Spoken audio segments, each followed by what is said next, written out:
పుష్యమాసంలో మీరు చేసే ఈ ఒక్క పొరపాటు వల్ల వచ్చే కొత్త సంవత్సరం అంతా కష్టాల పాలయ్యే అవకాశముందా?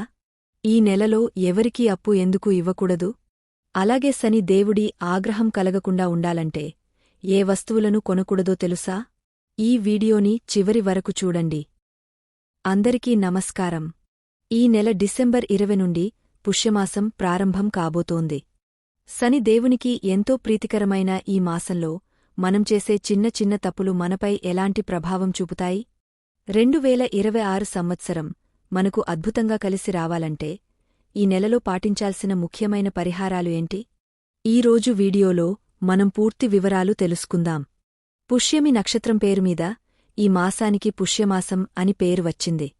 ఇది శని దేవుని జన్మ నక్షత్రం. అందుకే ఈ నెలలో శని ఆరాధన చేయడం వల్ల ఏలినాటి శని, అష్టమ శని దోషాల నుండి ఉపశమనం లభిస్తుంది. అయితే దీనిని శూన్యమాసం అని కూడా అంటారు. అందుకే గృహప్రవేశాలు, వివాహాల వంటి శుభకార్యాలకు ఈ నెల దూరంగా ఉంటారు. నువ్వుల స్నానం. ఈ నెలలో ప్రతిరోజూ స్నానం చేసే నీటిలో కొన్ని నల్ల నువ్వులు వేసుకోవాలి. ఇది మీ జాతక దోషాలను తొలగస్తుంది. ఆహారం. నువ్వులు మరియు బెల్లం కలిపి తీసుకోవడం ఆరోగ్యానికే కాకుండా ఆధ్యాత్మికంగా కూడా చాలా మంచిది. అలాగే గుమ్మడికాయను ఆహారంలో చేర్చుకోండి. మంత్రం.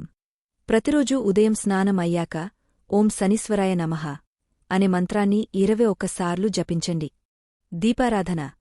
శనివారం మరియు సోమవారం శివాలయంలో నువ్వుల నూనెతో దీపం వెలిగించడం వల్ల శివానుగ్రహం లభిస్తుంది. వృక్షపూజ. రావి చెట్టు చుట్టూ ప్రదక్షిణలు చేయడం వల్ల అష్టైశ్వర్యాలు కలుగుతాయి. పొరపాటున కూడా చేయకూడని పనులుంపులు. ఈ మాసంలో ఎవరికీ అప్పు ఇవ్వకూడదు. అలా ఇస్తే ఆ డబ్బు తిరిగి రావడం కష్టమని పెద్దల మాట. కొనుగోలు. బంగారం, వెండి వస్తువులు మరియు శనివారం నాడు నూనె కొనడం మానుకోండి. ఆహార నియమాలు. ముఖ్యంగా ఆదివారం పూట నెయ్యి మరియు ఉసిరికాయ తినకూడదు. నెల మొత్తం ముల్లంగికి దూరంగా ఉండాలి. పుష్యమాసంలోనే మన పెద్ద పండుగ సంక్రాంతి వస్తుంది. జనవరి 14 భోగి. తెల్లవారుజామునే భోగ మంటలు వేసి పిల్లలకు భోగ పళ్ళు పోయాలి. జనవరి 15 సంక్రాంతి. సూర్యదేవునికి అరయం సమర్పించి రంగురంగుల ముగ్గులతో ఇంటిని అలంకరించాలి.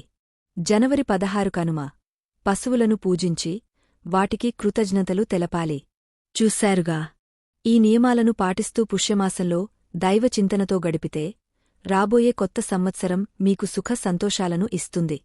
ముఖ్యంగా పేదవారికి అన్నదానం చేయడం మర్చిపోకండి. ఈ సమాచారం మీకు నచ్చితే వీడియోని లైక్ చేయండి, మీ మిత్రులకు షేర్ చేయండి. మరిన్ని భక్తి సమాచారం కోసం మా ఛానల్ని సబ్స్క్రైబ్ చేసుకోండి. జై శ్రీరామ్.